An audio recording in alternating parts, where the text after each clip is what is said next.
la loi. Genèse. Abraham. Dieu dit à Abraham de quitter son pays. Le Seigneur dit à Abraham, « Quitte ton pays, ta famille et la maison de ton père, puis va dans le pays que je vais te montrer. Je ferai naître de toi un grand peuple, je te bénirai et je rendrai ton nom célèbre. Je bénirai les autres par toi. Je bénirai ceux qui te béniront, je maudirai celui qui te maudira. Par toi je bénirai toutes les familles de la terre. » Abraham s'en va comme le Seigneur l'a commandé, et son neveu Lot part avec lui. Au moment où il quitte Haran, Abraham a 75 ans. Il prend avec lui sa femme Sarai et son neveu Lot. Ils emportent toutes leurs richesses. Ils emmènent aussi tous les esclaves qu'ils ont achetés à Haran. Ils vont vers le pays de Canaan. Abraham en Canaan, puis en Égypte. Ils arrivent donc en Canaan. Abraham traverse le pays jusqu'au grand arbre sacré de Morée, à Sichem. À cette époque, les Cananéens habitent le pays. Le Seigneur se montre à Abraham et il lui dit, « Je donnerai ce pays à tes enfants et aux enfants de leurs enfants. » À cet endroit, Abraham construit un autel pour le Seigneur qui s'est montré à lui. De là, il va dans une région de montagne, à l'est de Béthel. Il dresse sa tente entre Béthel à l'ouest et Haï à l'est. Là, il construit un autre autel pour le Seigneur, et il prie Dieu en l'appelant Seigneur. Puis, en plusieurs étapes, Abraham va vers le sud de Canaan.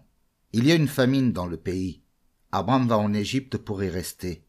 En effet, la famine est grande. Au moment où Abraham entre en Égypte, il dit à Sarai sa femme, « Écoute, je sais que tu es belle. Quand les Égyptiens vont te voir, ils diront, « C'est sa femme. » Puis ils me tueront et ils te laisseront en vie. Dis donc que tu es ma sœur. Alors on me recevra bien, et ainsi je resterai en vie grâce à toi. » Quand Abraham arrive en Égypte, les Égyptiens voient que sa femme est très belle. Des officiers du roi la voient et ils font des compliments sur elle à leur maître. On conduit alors la femme dans le palais du roi. Grâce à elle, le roi d'Égypte reçoit bien Abraham.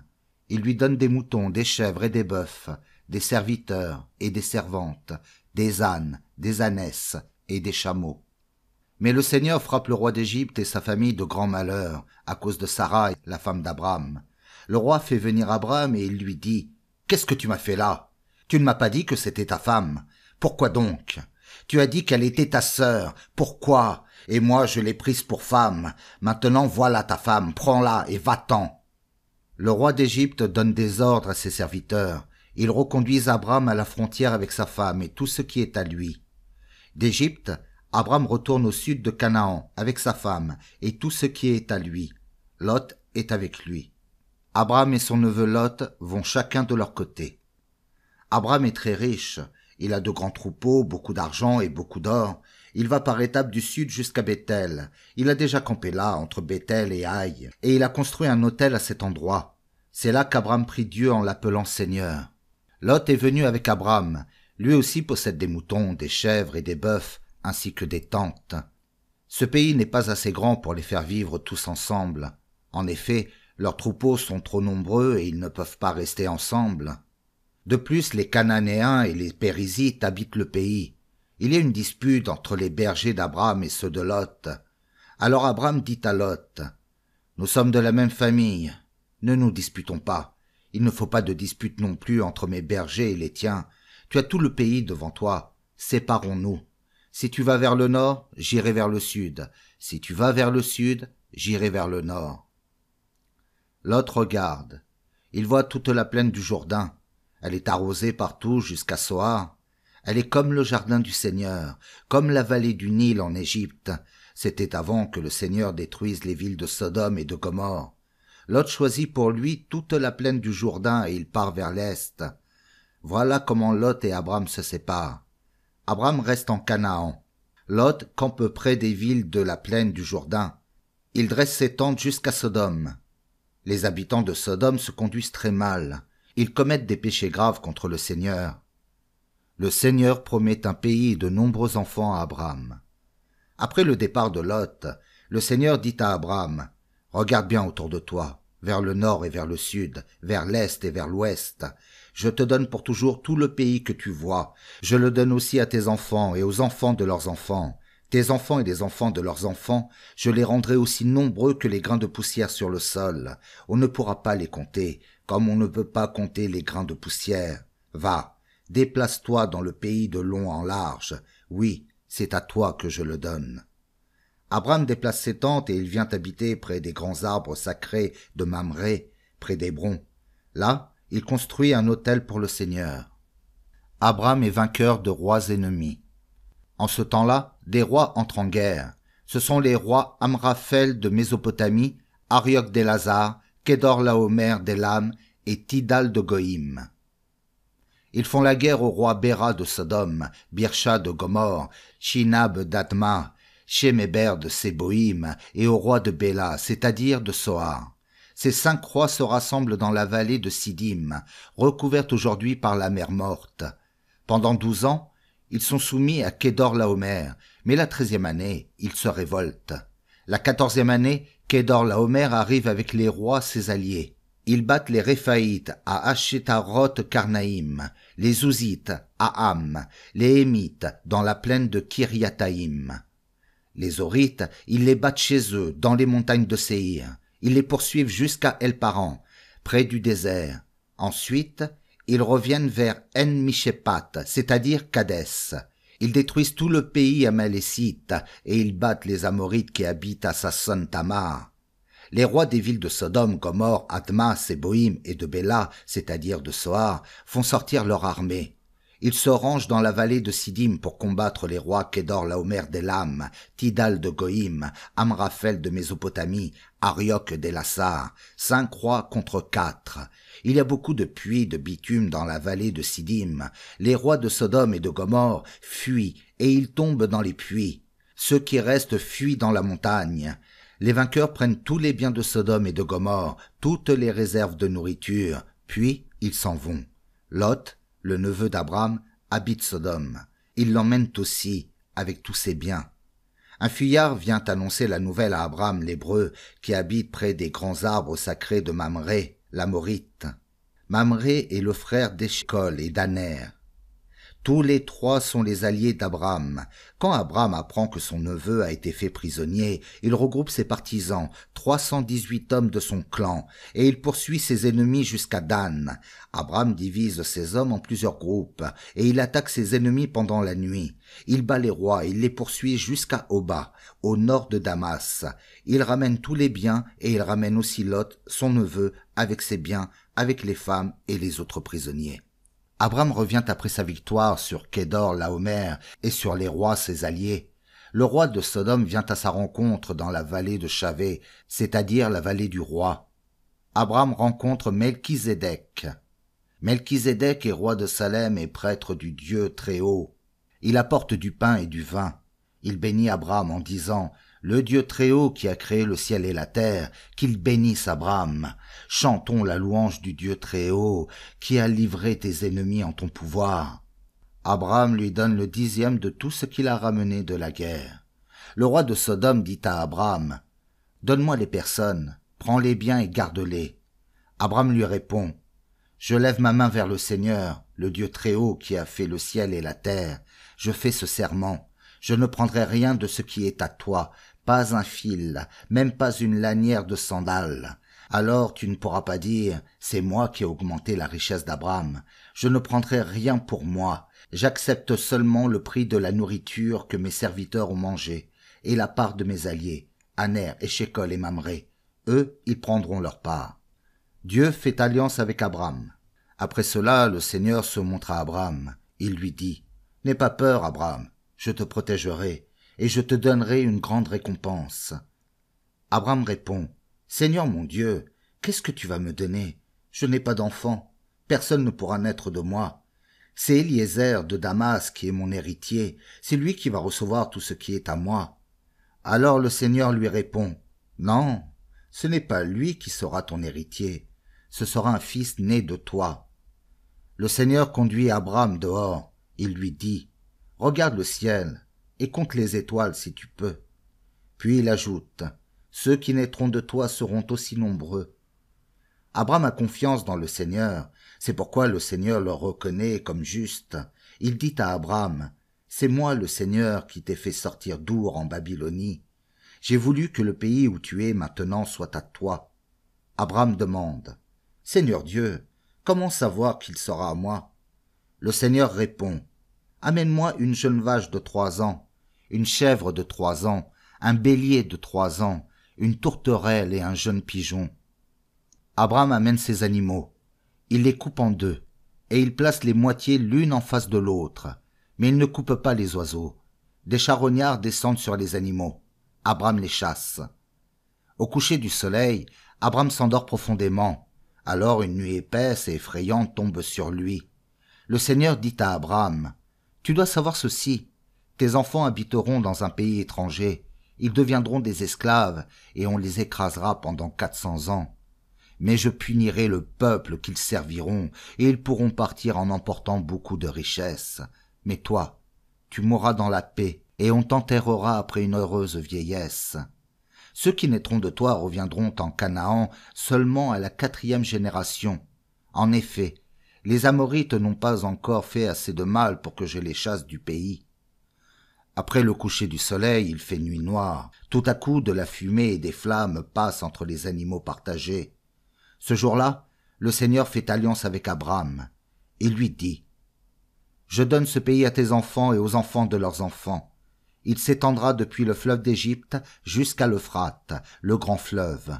C'est le pays des Kénites, des Kénizites, des Cadmonites, des Hittites, des Périzites, des Réphaïtes, des Amorites, des Cananéens, des Girgashites et des Jébusites. » La naissance d'Ismaël, fils d'Abraham et d'Agar.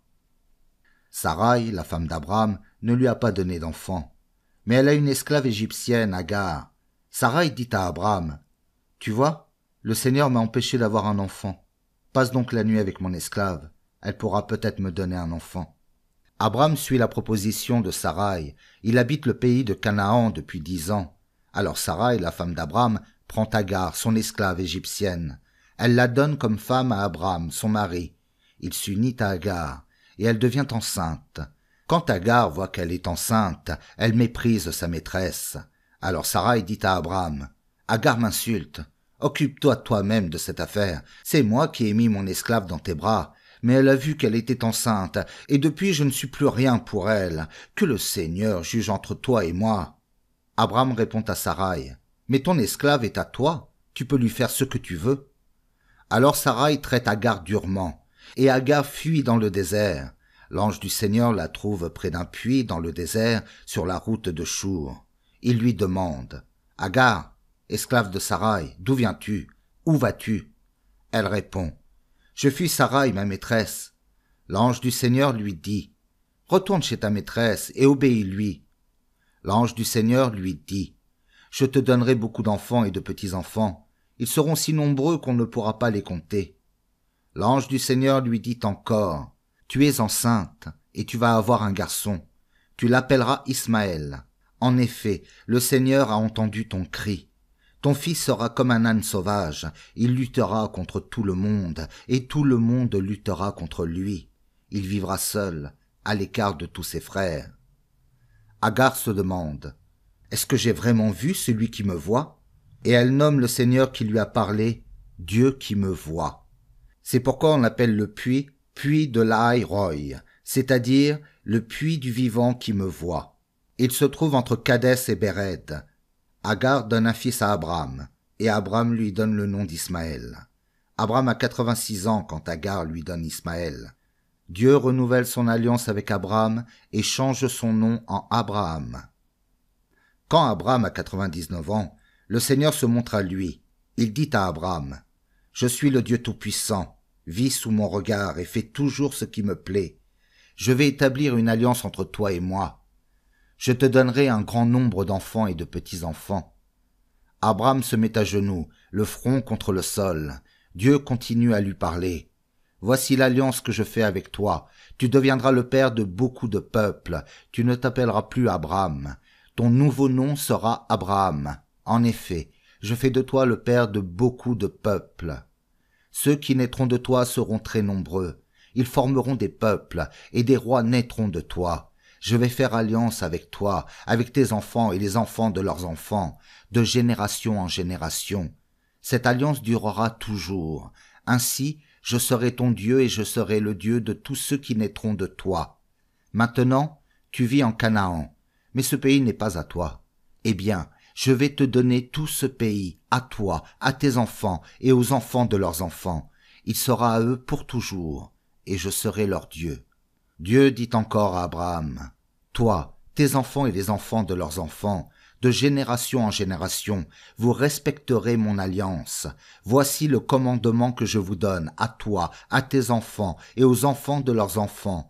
Tous les garçons devront être circoncis. Votre circoncision sera le signe de l'alliance entre moi et vous. Tous vos garçons seront circoncis quand ils auront 8 jours, de génération en génération. Tu circonciras de même tous les esclaves nés chez toi, ainsi que les esclaves achetés aux étrangers, qui ne font donc pas partie de ta famille. Ainsi l'esclave né chez toi et l'esclave que tu as acheté seront circoncis. Alors mon alliance sera marquée dans votre corps, comme une alliance qui durera toujours. L'homme qui ne sera pas circoncis, on le séparera de son peuple, parce qu'il n'a pas respecté mon alliance. » Ensuite, Dieu dit à Abraham, « N'appelle plus ta femme Saraï. À partir de maintenant, son nom sera Sarah. Je la bénirai et par elle, je te donnerai un fils. Oui, je la bénirai. Elle deviendra la mère de plusieurs peuples, et des rois naîtront d'elle. » Abraham se met à genoux, le front contre le sol. Il se met à rire. En effet, il se dit, « Moi, j'ai 100 ans. Est-ce que je peux devenir père? Et Sarah a 90 ans. Est-ce qu'elle peut avoir un enfant? » Alors Abraham dit à Dieu, « Permets à Ismaël de vivre sous ton regard. Cela me suffit. » Mais Dieu répond à Abraham, « Pas du tout. C'est Sarah, ta femme, qui te donnera un fils. Tu l'appelleras Isaac. Je ferai alliance avec lui, avec ses enfants et les enfants de leurs enfants. Cette alliance durera toujours. Pour Ismaël, j'ai entendu ta demande. Je le bénirai. Je lui donnerai beaucoup d'enfants et de petits-enfants. Ils deviendront très nombreux. Il sera le père de 12 chefs, et il sera l'ancêtre d'un grand peuple. Mais mon alliance, je veux la faire avec Isaac. C'est le fils que Sarah va te donner l'an prochain, à cette même époque. » Quand Dieu a fini de parler avec Abraham, il le quitte. Alors Abraham prend son fils Ismaël et tous ses esclaves, ceux qui sont nés chez lui et ceux qu'il a achetés. Il prend donc tous les hommes de sa maison, il les circoncis le jour même, comme Dieu lui a commandé de le faire. Abraham a 99 ans et son fils Ismaël a 13 ans quand ils sont circoncis. Ils sont circoncis le même jour, avec tous les hommes de la maison d'Abraham, esclaves nés chez lui ou achetés aux étrangers. Le Seigneur Dieu annonce que Sarah aura un fils. Le Seigneur se montre à Abraham près des grands arbres sacrés de Mamré. Abraham est assis à l'entrée de sa tente. C'est le moment le plus chaud de la journée. Tout à coup, il voit 3 hommes debout près de lui. Aussitôt, depuis l'entrée de la tente, ils courent à leur rencontre. Abraham s'incline jusqu'à terre devant eux. Il dit, « Je t'en prie, si tu veux m'accorder cette faveur, accepte de t'arrêter chez moi, ton serviteur. On va apporter un peu d'eau pour vous laver les pieds, puis vous vous reposerez sous cet arbre. Je vais vous donner quelque chose à manger. Alors vous pourrez reprendre des forces avant d'aller plus loin. C'est bien pour cela que vous êtes passé près de moi, votre serviteur. » Les visiteurs répondent, « D'accord, fais ce que tu viens de dire. » Alors Abraham se dépêche d'aller trouver Sarah sous la tente. Il lui dit, « Vite, prends 25 kilos de ta meilleure farine, prépare la pâte et fais des galettes. » Ensuite, Abraham court vers le troupeau. Il prend un gros veau bien tendre et il le donne à un jeune serviteur. Celui-ci le prépare vite. Quand la viande est prête, Abraham la met devant les visiteurs, avec du fromage blanc et du lait frais. Ils mangent. Pendant le repas, Abraham se tient debout près d'eux, sous l'arbre. Les visiteurs demandent à Abraham, « Où est ta femme, Sarah ?» Il répond, « Elle est là, sous la tente. » L'un des visiteurs dit, « L'an prochain, je reviendrai chez toi à cette même époque, et ta femme Sarah aura un fils. » Sarah est à l'entrée de la tente derrière Abraham, et elle écoute. Abraham et Sarah sont vieux, et Sarah n'a plus l'âge d'avoir des enfants. Sarah se met à rire dans son cœur et elle pense, « Hélas, je suis bien trop vieille, mon mari aussi est vieux, Est-ce que je peux encore avoir du plaisir? Alors le Seigneur dit à Abraham, Sarah rit. Pourquoi donc? Pourquoi pense-t-elle, vraiment je suis trop vieille pour avoir des enfants? Est-ce qu'il y a quelque chose d'impossible pour le Seigneur? L'an prochain, quand je reviendrai chez toi, à cette même époque, Sarah aura un fils. Sarah a peur. Elle dit, non, je n'ai pas ri. Le Seigneur lui dit, mais si tu as ri. Abraham prie le Seigneur de pardonner à Sodome. Les hommes se lèvent pour partir et ils regardent dans la direction de Sodome. Abraham marche avec eux pour les reconduire. Le Seigneur se dit, je ne veux pas cacher à Abraham ce que je vais faire. Il va devenir l'ancêtre d'un grand peuple, d'un peuple puissant. Par lui je bénirai tous les peuples de la terre. Je l'ai choisi pour qu'il donne l'ordre à ses fils et à tous ceux qui naîtront de lui de vivre selon mes commandements. Il leur apprendra à faire ce qui est juste et ce que je veux. Ainsi je pourrai donner à Abraham ce que je lui ai promis. Alors le Seigneur dit à Abraham, « Les accusations contre les habitants de Sodome et de Gomorrhe sont graves. Leurs péchés sont très grands. Est-ce qu'ils ont vraiment fait tout ce que j'entends dire? Je vais descendre pour voir cela. Ainsi, je saurai la vérité. » 2 des visiteurs quittent cet endroit, ils vont vers Sodome, mais le Seigneur reste avec Abraham. Abraham s'approche et dit, « Seigneur, est-ce que tu vas faire mourir l'innocent avec le coupable? À Sodome, il y a peut-être 50 justes. Est-ce que tu ne vas pas pardonner à la ville à cause des 50 justes qui habitent là? Est-ce que tu vas vraiment les supprimer? Non, tu ne peux pas faire une chose pareille. Faire mourir l'innocent avec le coupable, traiter l'innocent comme le coupable. Le juge du monde entier ne peut pas être injuste, c'est impossible. » Le Seigneur répond, « Si je trouve 50 justes à Sodome, je pardonnerai à toute la ville à cause d'eux. » Abraham continue, « Pardon, mon Seigneur, je ne suis rien du tout. Pourtant, j'ose encore te parler. Il n'y a peut-être pas 50 justes, il en manque peut-être 5. Pour 5, est-ce que tu vas détruire toute la ville? » Le Seigneur répond, « Si je trouve 45 justes à Sodome, je ne la détruirai pas. » Abraham reprend encore la parole et dit, « Ils sont peut-être seulement 40. » Le Seigneur répond, « À cause de ces 40, je ne détruirai pas la ville. » Abraham dit, « Mon Seigneur, je t'en prie, ne te fâche pas si je parle encore, ils sont peut-être seulement 30. » Le Seigneur répond, « Si je trouve 30 justes dans la ville, je ne la détruirai pas. » Abraham continue, « Mon Seigneur, pardonne-moi si j'ose encore parler, ils sont peut-être seulement 20. » Le Seigneur lui dit, « À cause de ces 20 justes, je ne détruirai pas la ville. » Abraham dit encore, « Seigneur, je t'en prie, ne te fâche pas, c'est la dernière fois que je parle, ils sont peut-être seulement 10. » Le Seigneur répond, « À cause de ces 10 justes, je ne détruirai pas la ville. » Quand le Seigneur a fini de parler avec Abraham, il s'en va, et Abraham rentre chez lui. Dieu détruit la ville de Sodome, mais il sauve Lot. Vers le soir, les 2 anges arrivent à Sodome. Lot est assis à la porte de la ville. Dès qu'il les voit, il se lève pour aller à leur rencontre. Puis il s'incline jusqu'à terre devant eux. Il dit, « Je vous en prie, acceptez de venir chez moi qui suis votre serviteur. Vous pourrez vous laver les pieds. Vous passerez la nuit et demain matin vous continuerez votre chemin. » Les anges répondent à Lot, « Non, nous passerons la nuit dehors, sur la place. » Mais Lot insiste beaucoup. Alors ils vont avec lui et ils entrent dans sa maison. Lot leur prépare un repas, il fait cuire des galettes, puis ils mangent. Ils ne sont pas encore couchés quand des hommes de la ville de Sodome entourent la maison.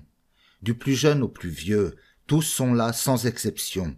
Ils appellent Lot et lui disent « Où sont les hommes qui sont venus chez toi cette nuit? Fais-les sortir, nous voulons coucher avec eux. » Lot sort vers eux à l'entrée de sa maison et il ferme la porte derrière lui. Il leur dit « S'il vous plaît, mes frères, ne faites pas ce mal. J'ai 2 filles qui n'ont jamais couché avec un homme. Je vais vous les amener et vous leur ferez ce que vous voudrez. Mais ne faites rien à ces hommes. Ils sont sous mon toit et je dois les protéger. » Les gens de Sodome répondent « Va-t'en d'ici, tu n'es qu'un étranger et tu veux nous faire la leçon. Eh bien, nous allons te faire plus de mal qu'à eux. » Ils bousculent Lot avec violence et ils s'approchent de la porte pour l'enfoncer. Mais les 2 anges prennent Lot par la main Ils le font rentrer avec eux dans la maison, et ils ferment la porte. Ils rendent aveugles tous ceux qui sont à l'entrée de la porte, du plus petit au plus grand. Alors ces gens ne peuvent plus trouver la porte. Les deux anges disent à Lot, « Est-ce que tu as encore ici des gens de ta famille, un gendre, des fils, des filles, n'importe quel parent? Emmène-les loin de la ville. En effet, nous allons la détruire. Le Seigneur a entendu dire beaucoup de mal des habitants de la ville. C'est pourquoi il nous a envoyés pour la détruire. » Lot va trouver ses gendres, ceux qui devaient se marier avec ses filles. Il leur dit, « Vite, partez d'ici. En effet, le Seigneur va détruire la ville. » Mais les gendres de Lot croient qu'il ne parle pas sérieusement. Dès qu'il fait jour, les anges poussent Lot à partir. Ils lui disent, « Debout, prends ta femme et tes deux filles qui sont ici, sinon vous mourrez avec les habitants de cette ville. Oui, ils vont être punis pour le mal qu'ils ont fait. » Lot ne se presse pas, mais le Seigneur a pitié de lui. Alors les deux anges le prennent par la main, avec sa femme et ses deux filles. Ils le conduisent en dehors de la ville. Après qu'ils les ont fait sortir de la ville, l'un des anges dit à Lot, « Fuis pour sauver ta vie, ne regarde pas derrière toi, ne t'arrête nulle part dans la plaine, fuis vers la montagne pour ne pas mourir. » Lot répond, « Oh non, je t'en prie, ce n'est pas possible. C'est vrai, tu as été bon pour moi, et tu m'as accordé un grand bienfait en me sauvant la vie. Mais moi, je ne peux pas fuir dans la montagne. Le malheur va me toucher avant, et je vais mourir. Tu vois cette petite ville? Elle n'est pas loin, je peux courir jusque-là. De plus, elle est toute petite. Laisse-moi me cacher là-bas, alors je resterai en vie. » L'ange dit à Lot, « D'accord, j'ai encore pitié de toi. Je ne vais pas détruire cette ville-là. Pars vite te cacher là-bas.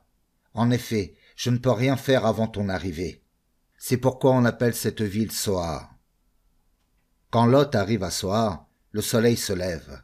Alors le Seigneur fait tomber du ciel sur Sodome et Gomorrhe une pluie de feu et de poussière brûlante. Il bouleverse ces deux villes, leurs habitants, toute la région et ce qui pousse sur le sol. La femme de Lot regarde derrière elle, et elle devient une statue de sel. Le jour suivant, tôt le matin, Abraham va à l'endroit où il s'est tenu devant le Seigneur. Il regarde dans la direction de Sodome, de Gomorrhe et de toute la région. Il voit une fumée qui monte de la terre. Elle ressemble à la fumée d'un grand feu. Quand Dieu a détruit les villes de cette région, il s'est souvenu d'Abraham. Quand Dieu a bouleversé les villes où Lot avait habité, il a sauvé Lot du malheur. Origine des Ammonites et des Moabites. Lot a peur d'habiter à Soar, alors il quitte la ville et il va vivre dans la montagne. Ses deux filles l'accompagnent. Il loge avec elles dans une grotte. Un jour, l'aîné dit à la plus jeune, « Notre père est vieux, et il n'y a pas d'homme dans la région pour se marier avec nous, comme cela se fait partout. Viens, nous allons faire boire du vin à notre père, ensuite nous coucherons avec lui. Alors, grâce à nous, des enfants et des petits-enfants naîtront de notre père. » Ce soir-là, elles font boire du vin à leur père, et l'aîné vient coucher avec lui. Lot ne se rend compte de rien, ni quand elle se couche, ni quand elle se lève. Le jour suivant, l'aîné dit à sa petite sœur, « C'est fait. J'ai couché la nuit dernière avec notre père. Donnons-lui encore du vin à boire cette nuit, et tu iras coucher avec lui. Alors, grâce à nous, des enfants et des petits-enfants naîtront de notre père. » Ce soir-là, les filles de Lot font encore boire du vin à leur père, et la plus jeune vient coucher avec lui. Lot ne se rend compte de rien, ni quand elle se couche, ni quand elle se lève. Les deux filles de Lot deviennent enceintes de leur père. L'aînée met au monde un fils. Elle l'appelle Moab. Il est l'ancêtre des Moabites d'aujourd'hui. La plus jeune, elle aussi, met au monde un fils. Elle l'appelle Ben-Ami. Il est l'ancêtre des Ammonites d'aujourd'hui. Abraham et Sarah chez Abimélec. Abraham part pour la région du sud. Il s'installe entre Kadès et Chour, puis il vient habiter à Guérar. Abraham dit en parlant de sa femme Sarah, « C'est ma sœur. » Alors Abimélec, roi de Guérar, la fait enlever. Mais Dieu se montre à Abimélec dans un rêve pendant la nuit. Il lui dit, « Tu vas mourir à cause de la femme que tu as enlevée. En effet, elle est mariée. » Abimélec ne s'est pas encore approché d'elle. Il dit, « Seigneur, mon peuple et moi, nous sommes innocents. Est-ce que tu vas nous faire mourir quand même ?» C'est Abraham qui m'a dit c'est ma sœur, et elle a dit c'est mon frère. J'étais vraiment sincère et je n'ai rien fait de mal. Dieu lui répond dans un rêve. Tu étais sincère, je le sais moi aussi. Et c'est moi qui t'ai empêché de faire une faute contre moi. C'est pourquoi je ne t'ai pas laissé toucher cette femme. Maintenant rends-la à son mari. C'est un prophète. Il priera pour que tu restes en vie. Si tu ne la rends pas, tu dois savoir ceci. Tu mourras sûrement, toi et toute ta famille. Abimélec se lève tôt le matin. Il appelle tous ses ministres et il leur raconte toute cette affaire. Ils ont très peur. Abimélec appelle Abraham et lui demande « Qu'est-ce que tu nous as fait là? Tu nous as poussés, moi et mon royaume, à commettre une faute très grave. Est-ce que j'ai fait une faute contre toi? Tu t'es conduit envers moi comme on ne doit jamais le faire. » Abimélec continue « Qu'est-ce que tu cherchais en agissant de cette façon ?» Abraham répond « J'ai pensé, les gens d'ici n'ont aucun respect pour Dieu, ils vont me tuer à cause de ma femme. D'ailleurs c'est vrai qu'elle est ma sœur, puisque nous avons le même père, mais nous n'avons pas la même mère, et elle est devenue ma femme. Quand Dieu m'a fait quitter la maison de mon père, j'ai dit à Sarah, « Voici la faveur que je te demande, partout où nous irons, dis que je suis ton frère. » Abimélec prend des moutons, des chèvres et des bœufs, des esclaves, hommes et femmes. Il les donne à Abraham en lui rendant sa femme Sarah. Abimélec lui dit, « Mon pays est devant toi, installe-toi là où tu veux. » Puis il dit à Sarah, « Tu vois, je donne 1000 pièces d'argent à ton frère. Pour tous ceux qui sont avec toi, ce sera la preuve que tu n'es pas coupable dans cette affaire, et tu retrouveras ton honneur aux yeux de tous. » Le Seigneur a rendu stériles toutes les femmes de la maison d'Abimélec, à cause de Sarah, la femme d'Abraham. Alors Abraham prie Dieu, et Dieu guérit Abimélec, sa femme et ses servantes. Elles peuvent de nouveau avoir des enfants. La naissance d'Isaac, fils d'Abraham et de Sarah. Le Seigneur fait du bien à Sarah, comme il l'a dit. Il fait pour elle ce qu'il a promis. Elle devient enceinte et elle donne un fils à Abraham au moment que Dieu a annoncé. Pourtant Abraham est déjà vieux. Le fils que Sarah lui donne, Abraham l'appelle Isaac. Il le circoncis à l'âge de 8 jours, comme Dieu l'a commandé. Quand Isaac naît, Abraham a 100 ans.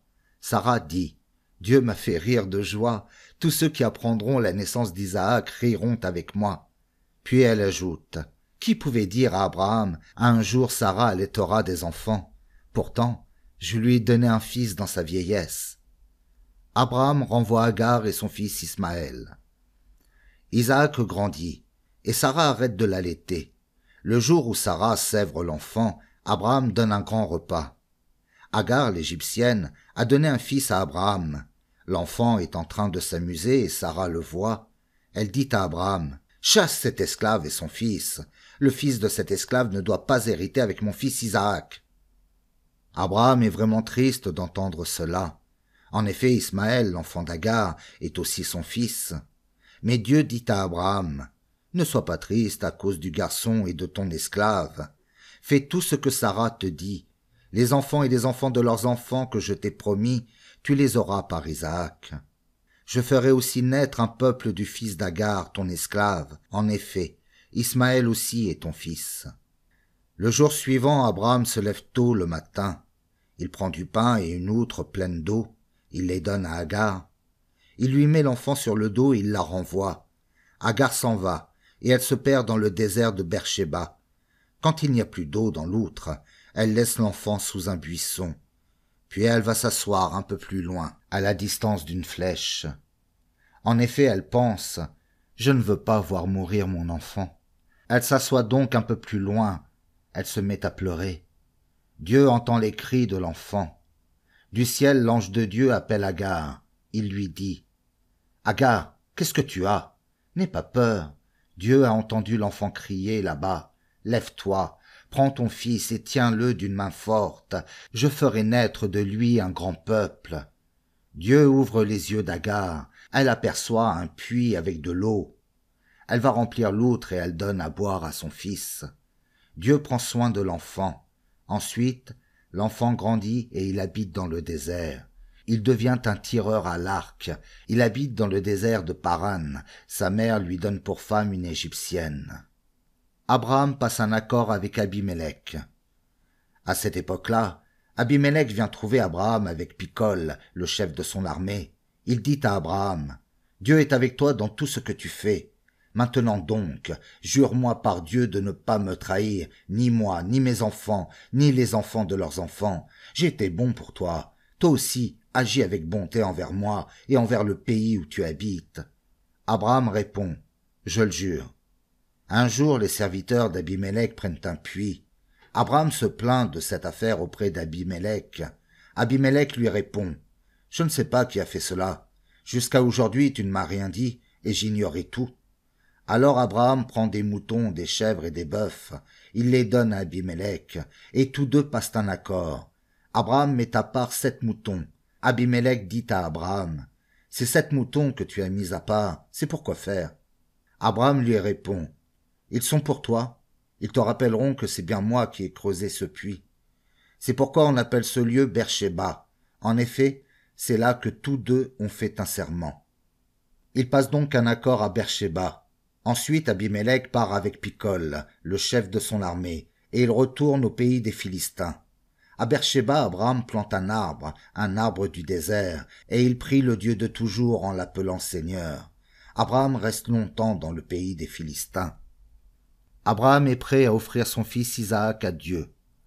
Après cela, Dieu veut voir si Abraham est toujours prêt à lui obéir. Il l'appelle. « Abraham !» Abraham répond. « Oui, je t'écoute. » Dieu continue. « Prends ton fils Isaac, ton seul fils, celui que tu aimes tant. Va dans le pays de Moria, et là, offre-le en sacrifice sur une montagne que je te montrerai. » Le jour suivant, Abraham se lève tôt le matin. Il coupe du bois pour le feu du sacrifice. Il prépare son âne pour le voyage. Il prend avec lui 2 serviteurs et son fils Isaac. Puis il part vers l'endroit que Dieu lui a montré. Le 3e jour, Abraham aperçoit au loin la montagne où il doit aller. Abraham dit à ses serviteurs, « Restez ici avec l'âne. L'enfant et moi, nous allons là-haut pour adorer Dieu. Puis nous reviendrons vers vous. » Abraham prend le bois pour le sacrifice, et il le fait porter par son fils Isaac. Lui-même porte le feu et un couteau, et ils s'en vont tous deux ensemble. Isaac dit à Abraham, « Père !» Abraham répond, « Oui, mon fils, je t'écoute. » Isaac continue, « Nous avons le feu et le bois, mais où est l'agneau pour le sacrifice ?» Abraham répond, « Dieu s'arrangera pour trouver l'agneau du sacrifice, mon fils. » Tous les deux continuent à marcher ensemble. Quand ils arrivent à l'endroit que Dieu lui a montré, Abraham construit un autel pour le sacrifice. Il met le bois sur l'autel, il attache son fils Isaac et il le met sur l'autel, au-dessus du bois. Puis il prend le couteau pour égorger son fils. Mais l'ange du Seigneur l'appelle du ciel. « Abraham! Abraham !» Abraham répond, « Oui, je t'écoute. » Le Seigneur continue, « Ne touche pas à l'enfant. Ne lui fais pas de mal. Maintenant je sais que tu me respectes. En effet, tu as accepté de me donner ton fils, ton seul fils. » Alors Abraham aperçoit un bélier, accroché par les cornes dans un buisson. Il va le chercher et il l'offre en sacrifice à Dieu, à la place de son fils. Abraham appelle cet endroit « Le Seigneur s'arrangera ». C'est pourquoi on dit encore aujourd'hui « Sur la montagne, le Seigneur s'arrangera ».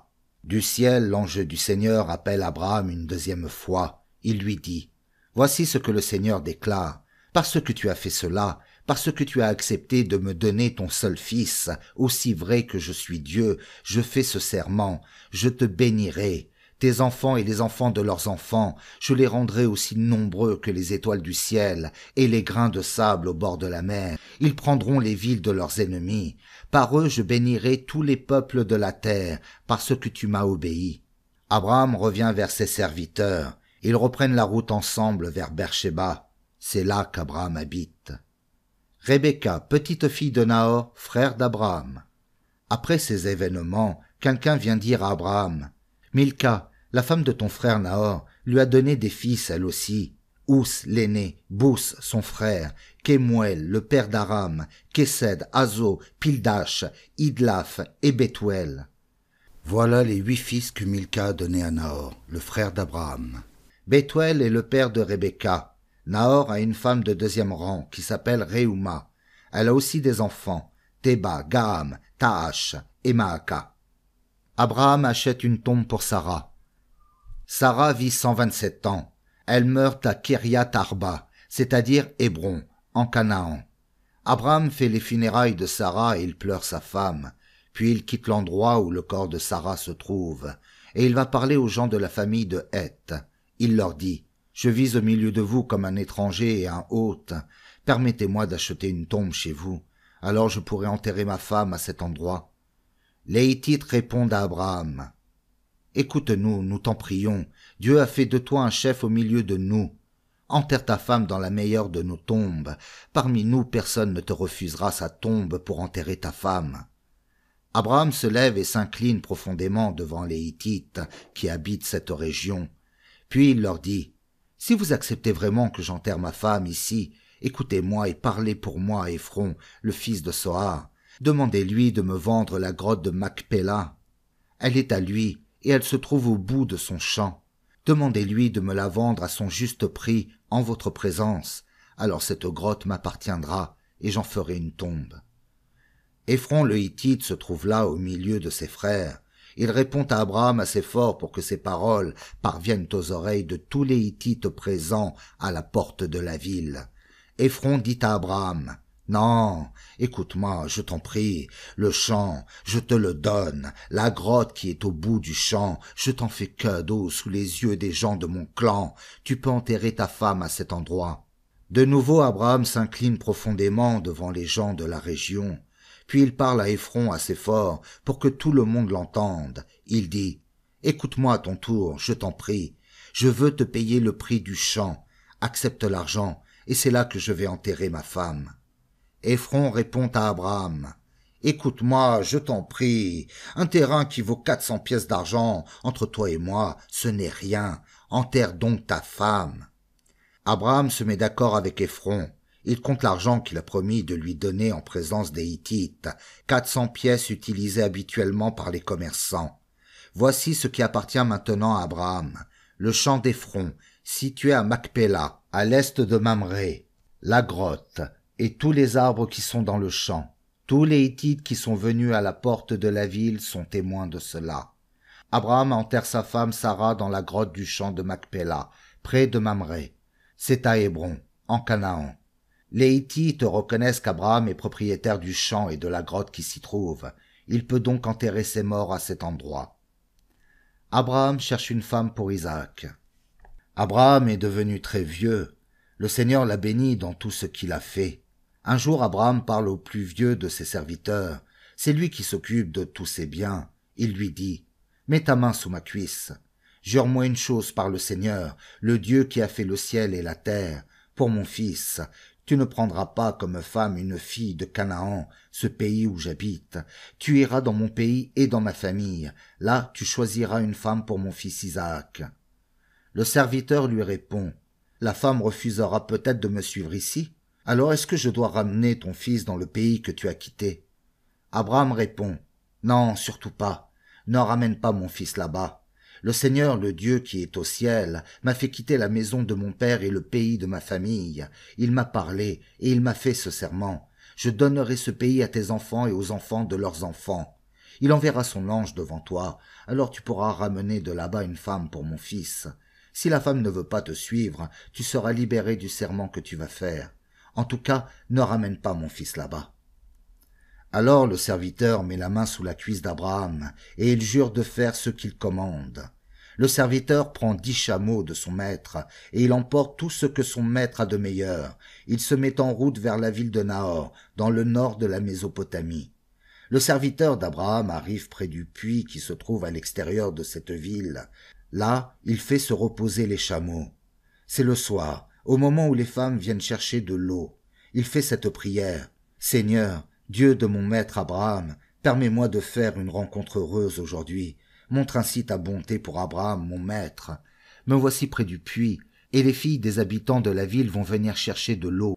Je vais demander à une jeune fille de pencher sa cruche pour que je puisse boire. Eh bien, si elle me répond « Bois », et je donnerai aussi de l'eau à tes chameaux, je le saurai. C'est elle que tu as choisie pour Isaac, ton serviteur. Par là, je saurai que tu montres ta bonté envers mon maître. » Le serviteur d'Abraham n'a même pas fini de parler. Rebecca arrive, la cruche sur l'épaule. C'est la fille de Bethuel. Bethuel est le fils de Milca et de Nahor, le frère d'Abraham. C'est une jeune fille très belle. Aucun homme n'a couché avec elle. Elle descend vers le puits, elle remplit sa cruche et remonte. Le serviteur d'Abraham court vers elle et lui dit « S'il te plaît, donne-moi à boire un peu d'eau de ta cruche. » Elle répond « Je t'en prie, bois. » Vite, elle fait descendre sa cruche le long de son bras pour lui donner à boire. Quand elle a fini, elle dit « Je vais aussi puiser de l'eau pour faire boire tous tes chameaux. » Elle se dépêche de vider sa cruche dans l'abreuvoir. Ensuite, elle court de nouveau chercher de l'eau au puits. Elle en puise pour tous les chameaux. L'homme la regarde sans dire un mot. Il se demande « Est-ce que le Seigneur a fait réussir mon voyage, oui ou non ?» Quand les chameaux ont fini de boire, l'homme donne à la jeune fille un anneau en or pesant environ 6 grammes. Il lui donne aussi 2 bracelets en or pour ses poignets. Chacun pèse plus de 100 grammes.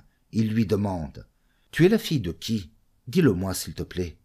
Dans la maison de ton père, est-ce qu'il y a de la place pour passer la nuit, pour moi et ceux qui sont avec moi ?» Rebecca répond « Je suis la fille de Bethuel et la petite fille de Milca et de Nahor. » Puis elle ajoute « Chez nous il y a beaucoup de paille et d'herbes sèches. Il y a aussi de la place pour vous loger. » L'homme se met à genoux devant le Seigneur. Il dit « Merci au Seigneur, le Dieu de mon maître Abraham. Pendant tout mon voyage, il a montré sa bonté et sa fidélité envers mon maître. Le Seigneur m'a conduit directement dans la famille de mon maître. » La jeune fille court chez sa mère pour lui raconter tout ce qui s'est passé. Or, Rebecca a un frère appelé Laban. Laban sort vite pour rejoindre le serviteur d'Abraham près du puits. Il a vu l'anneau et les bracelets aux poignets de sa sœur. Et Rebecca lui a raconté ce que l'homme lui a dit. Il trouve cet homme avec ses chameaux près du puits. Laban dit au serviteur d'Abraham « Viens chez nous, toi, que le Seigneur a béni. Pourquoi est-ce que tu restes dehors? J'ai préparé la maison et j'ai fait de la place pour les chameaux. » Le serviteur d'Abraham vient donc chez Laban et il décharge les chameaux. Laban leur fait donner de la paille et de l'herbe sèche. On apporte aussi de l'eau. Alors le serviteur d'Abraham et ceux qui l'accompagnent se lavent les pieds. On lui présente de la nourriture, mais il dit « Je ne mangerai pas avant de dire ce que j'ai à dire. » Laban lui dit « Alors parle. » L'homme dit « Je suis un serviteur d'Abraham. Le Seigneur a richement béni mon maître, qui est devenu quelqu'un d'important. Le Seigneur lui a donné des moutons, des chèvres et des bœufs, de l'argent et de l'or, des serviteurs et des servantes, des chameaux et des ânes.